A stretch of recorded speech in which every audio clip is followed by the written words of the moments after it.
اتفرجت على اكتر فيلم منتظر في 2026 لحد دلوقتي، فيلم مايكل، وده رأيي فيه. من كتر ما انا متحمس عشان اعمل الريفيو للفيلم ده، كان عندي اصلا طاقية اللي هي بتاعت مايكل جاكسون دي، كسلت حتى ادور عليها وقلت يلا بينا على طول. لسه خارج من الفيلم من شوية ومش قادر اقول لكم قد ايه انا استمتعت. الفيلم ده 2:10 من المتعة قضيتهم في السينما. في البداية كده انا مش متابع جدا لمايكل جاكسون، بعض الاغاني ليه اللي بحبها وفي بعض الكليبات اللي شفتها، بس مش مولع قوي ولا مطلع قوي على كل حاجة عملها مايكل جاكسون. وكان معايا في السينما واحد متابع شوية لمايكل جاكسون، والنتيجة ان انا وهو خارجين مبسوطين. لو وصلت لحد النقطة دي في الفيديو متنساش تعمل لايك وشير وسبسكرايب. الفيلم بيتكلم عن بدايات مايكل جاكسون، وتحديدا مرحلة معينة في حياته، وهو ألبوم ثريلر.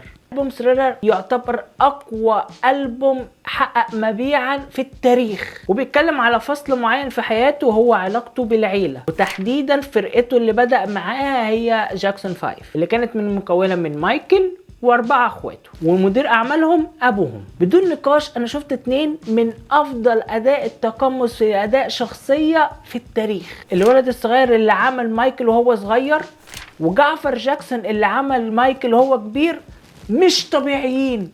انا بجد انا مش مصدق، انا ما كنتش متخيل تماما اللي في حد ممكن يعمل اللي كان بيعمله مايكل جاكسون في الحقيقة. وبجد الاتنين ما لهمش حل. الطفل الصغير ده انا اصلا مش قادر اصدق ازاي هو قادر يعمل سنك لصوته وهو بيغني، وازاي قدر يرقص الرقص ده، وازاي هو شبهه كده. من كتر ما الواد الصغير كان ممتع جدا في بداية الفيلم، لما مايكل كبر قلت لا، رجعوا لي الواد الصغير. خدت كام دقيقه كده على مايكل لما كبر، هو صوته عامل كده ليه، هو شكله عامل كده ليه، انا مش فاهم الدنيا ماشيه ازاي. ومع مرور الوقت مش ممكن، جعفر جاكسون ده شبه مايكل جاكسون اكتر من مايكل جاكسون نفسه. طول ال2:10 انا كنت حاسس ان انا بتفرج على مايكل جاكسون. انا مش بتفرج على تمثيل، انا مش بتفرج على واحد عامل مايكل جاكسون، انا مش بشوف لقطات مايكل جاكسون، انا بشوف مايكل جاكسون نفسه جوه الفيلم. كل ده وانا اصلا مش متابع شره ليه، ما بالك بقى المتابعين كانوا خارجين عاملين ازاي. الفيلم نفسه مش فيلم بالمعنى الفيلم نفسه اشبه بفيلم دوكيومنتري عن مايكل جاكسون وعن لمحات كده في تاريخه، تحديدا الميكنج بتاعت ألبوم ثريلر. من عيوبه ان هو مطلع مايكل جاكسون ملاك ما بيغلطش، حاسس ان هو كان شويه وهيطير بجناحات، وده ناتج على ان المنتجين هم عيله مايكل جاكسون نفسه، وخلوا الفيلن شخصيه معينه مش عايز احرقها. وبرده يعني هو مش فيلن قوي، فعارف انت مفيش كده ابعاد شخصيه، احس ان انا بشوف شخصيه من لحم ودم بيغلط بيعمل حاجات زي دي. انا شايف شخص ملاك ما بيغلطش. بعيدا بقى عن جوانب الفيلم، مشاهد الغنى، مشاهد الرقص، مشاهد مايكل جاكسون، بص انا بقول انا شايف مايكل جاكسون، مفيش جعفر جاكسون ده.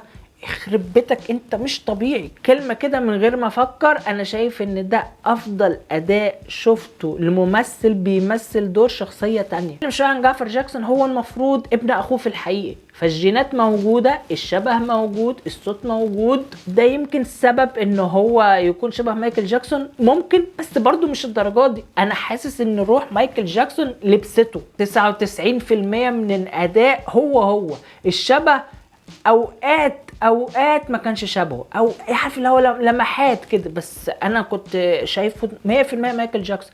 صاحبي اللي كان معايا كان بيقول لا، في اوقات ما كانش شبهه في الشكل. حقيقي انا متضايق ان احنا لما عملنا بيوجرافي بيتكلم عن شخصيه من اهم الشخصيات المصريه اللي طلعت في التاريخ، ام كلثوم، عملناها وحش قوي قوي قوي، وعملنا وجبنا حد ملوش اي علاقه بالملامح الشخصيه بتاعت ام كلثوم اللي هي منى زكي. وفي الفيلم ده عارف انا بقول لك ايه اللي هو بصوا ما نعملش زي لا.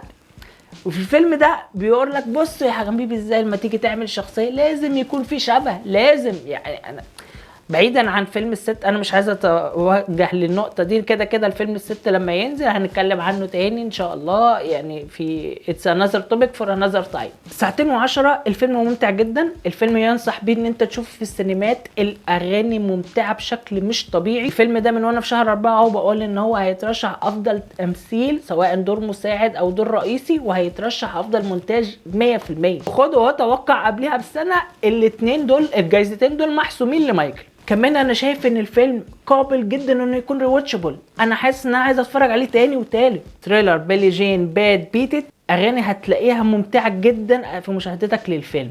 واقول تاني ان الفيلم اشبه بدوكيومنتري، لان هو مش لامم كل الاحداث بتاعت مايكل، مفيش خير وشر بنسبه كبيره قوي، مش شايف مشاكل كتيره في شخصيه مايكل. الفيلم كفيلم ممكن ما يبقاش افضل الافلام السير الذاتيه من حيث التكوين وحيث كل الكلام ده، بس يا جماعه انا شفت مايكل جاكسون قدامي في الفيلم ده، في حد ذاته نجاح كبير. اصل هو مايكل جاكسون ده حاله فريده، محدش يقدر ان هو يعمل ده ملك البوب.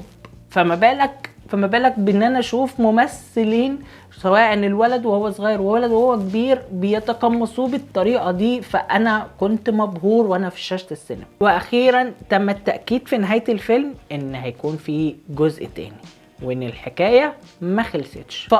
فيلم مايكل هيكون ليه جزء تاني، وانا متحمس له من دلوقتي، يا ريت اشوفه بكره. الحقيقه انا ما كنتش ناوي ان انا هعمل ريفيو عن فيلم مايكل، لان اغلب الريفيوز الانجليش ما بتجيبليش فيوز. فلو بجد لو عجبك الفيديو ما تنساش تعمل لايك وشير وسبسكرايب، وعلى قد ما تقدر ودي لي الفيديو. انا عايز اعمل فيديوهات كتير انجليش بس انتوا مش مساعديني، انا بعمل اللي عليا اهو. فقولوا لي ايه رايكم في الفيديو لو عجبكم. اشوفكم ان شاء الله الفيديو الجاي. سلام.